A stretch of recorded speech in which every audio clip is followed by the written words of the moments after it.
Pressure কুকারে মাত্র 10 মিনিটে খুব সহজেই বানিয়ে ফেলুন নোনতা মিষ্টি দারুণ স্বাদের জিরে বিস্কুট। একটা খেলে পুরো 1 কৌটো বিস্কুট নিমেষেই খেয়ে ফেলবেন। প্রথমে এখানে আমি একটা বড় কাপের 1 কাপ মতো ময়দা নিয়ে নিয়েছি। যে পরিমাণ ময়দা নিয়েছিলাম ঠিক তার হাফ কাপ পরিমাণ এখানে দানা চিনি নিয়ে নিয়েছি। চিনিটা সামান্য অল্প পরিমাণ একটু জল দিয়ে কিছুক্ষণের জন্য ভিজিয়ে রাখবো। চিনিটা কিন্তু পুরোপুরি গলবে না, এরকম একটু দানা দানা মতো ভাব থাকবে। ঠিক এরকম অবস্থায় চিনিটা রেডি করে নিতে হবে। এইবারে ময়দার মধ্যে দিয়ে দেবো স্বাদ মতো লবণ, হাফ চামচি মতো বেকিং সোডা, 1 চামচি মতো বেকিং পাউডার দিয়ে দেবো। সব কিছু শুকনো উপকরণগুলো খুব ভালোভাবে এখানে আমি মিশিয়ে নিচ্ছি। 3 চামচ মতো সাদা তেল একটু উষ্ণ গরম করে নিয়েছি। তেলটা ময়দার মধ্যে এইভাবে দিয়ে দিলাম। এবারে সাইড থেকে ময়দা নিয়ে এসে ঠিক তেলের ওপরে এইভাবে দিয়ে দিচ্ছি। এতে ময়দাটা কিন্তু আর গরম থাকবে না, আর তেলের তাপটাও হাতে লাগবে না মাখার সময়। উষ্ণ গরম একটু তেল দিয়ে ময়দাটা এইভাবে মাখলে কিন্তু ময়দার যে চিট ভাবটা থাকে সেটা কিন্তু একদমই থাকবে না, আর বিস্কুটগুলো খাস্তা তৈরি হবে। খুব ভালোভাবে তেলের সাথে ময়দাটা এইভাবে মিশিয়ে নিচ্ছি। আপনারা অনেকেই কমেন্টে বলেছেন যে তেল ছাড়া, বাটার ছাড়া, ঘি ছাড়া বিস্কুট তৈরি করতে, কিন্তু সেটা তো সম্ভব না। সামান্য একটু তেল কিন্তু বিস্কুট তৈরি করতে লাগবেই। এবারে যখন দেখবেন ময়দাটা এরকম হাতের মুঠোর মধ্যে দলা হয়ে আসছে, তখনই কিন্তু পারফেক্ট ময়ামটা তৈরি হয়ে যাবে। এবারে আগে থেকে যে চিনি আর জলের মিশ্রণটা করে রেখেছিলাম সেটা কিন্তু সম্পূর্ণটাই ময়দার মধ্যে এখানে দিয়ে দিচ্ছি। যদি আপনারা একটু কম মিষ্টি পছন্দ করেন তাহলে কিন্তু চিনির পরিমাণটা একটু কমিয়ে দেবেন। এবার সব কিছু একসঙ্গে খুব ভালোভাবে এখানে আমি মেখে নেব। যদি দেখেন যে একটু জলের প্রয়োজন হচ্ছে, তাহলে কিন্তু আবার এমনি নর্মাল জল আপনারা পরে ব্যবহার করতে পারেন। এখানে দেখুন আমারও কিন্তু সামান্য একটু জলের প্রয়োজন হয়েছে, তাই আমি অল্প একটু সামান্য নর্মাল জল নিয়ে ময়দাটা খুব ভালোভাবে মেখে নিচ্ছি।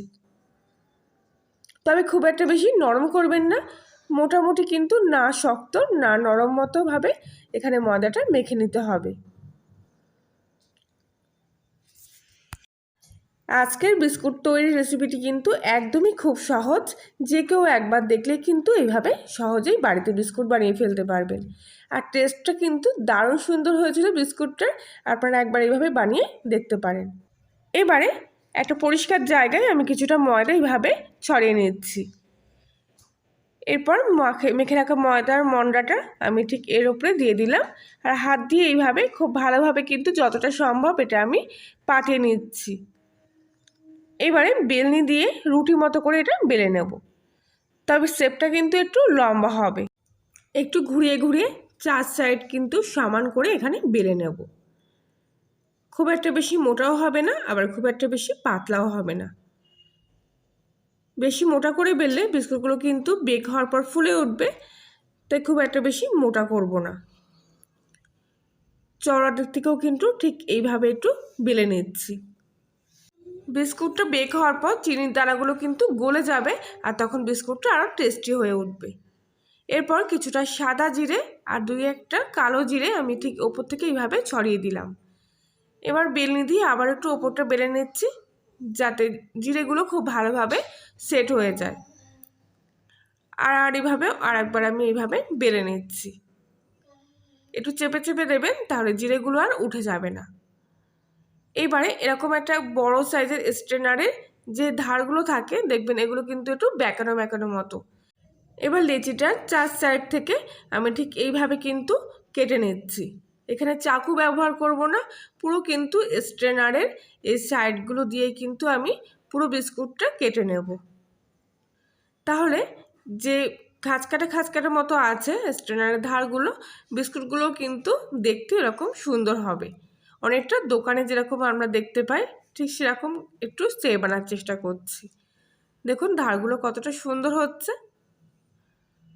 প্রত্যেকটা বিস্কুটের কিন্তু কানাগুলো এতটা সুন্দর হবে। এবারে সাইডগুলো আমি এগুলো সরিয়ে রাখলাম, পরে এগুলো দিয়ে একটা বিস্কুট বানিয়ে নেব। আর মাঝ বরাবর আবার একটা ভাগ দিয়ে নিচ্ছি। আমি এখানে চৌকো শেপের বিস্কুট তৈরি করছি। জিরে বিস্কুটগুলো কিন্তু চৌকো শেপেরই দেখতে ভালো হয়, তবে খুব একটু চেপে চেপে কাটবেন যাতে একবারে এটা বেরিয়ে আসে, তাহলে কিন্তু ধারগুলো দেখতে খুব সুন্দর হবে। এবারে ছোট ছোট চৌকো চৌকো পিস করে আমি বিস্কুটগুলো এখানে কেটে নিচ্ছি।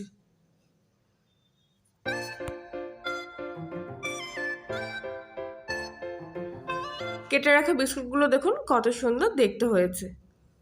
বাকি বিস্কুটগুলো আমি ঠিক একই সেমভাবে কেটে নেব। চাকু ছাড়াই এত সুন্দর ডিজাইনিং বিস্কুট কিন্তু আপনারা খুব সহজেই এভাবে বানিয়ে ফেলতে পারবেন। এবারে একটা প্লেটের মধ্যে কিছুটা ময়দা ছড়িয়ে নিয়ে এক এক করে বিস্কুটগুলো আমি এখানে সাজিয়ে নিচ্ছি। আপনারা প্লেটে ময়দার বদলে তেলও ব্রাশ করে নিতে পারেন, তবে আমার মনে হয় ময়দা দিলে খুব ভালোভাবে কিন্তু বিস্কুটগুলো উঠে আসে। এবারে গ্যাসে একটা প্রেসার কুকার বসিয়ে এতে কিছুটা লবণ দিয়েছি। লবণটা খুব ভালোভাবে কুকারে পাকিয়ে নিয়েছি। এবার কুকারের ঢাকনাটা বন্ধ করে খুব ভালোভাবে কিছুক্ষণ গরম করে নেব। আর কুকারের সিটি আর রাবারটা কিন্তু এখানে খুলে নিয়েছি। গরম হয়ে গেলে একটা সাদা কাগজ আমি লবণের উপর দিয়ে দিলাম। এবারে বিস্কুটের প্লেটটা আমি খুব সাবধানে কুকারের মধ্যে বসিয়ে দিচ্ছি।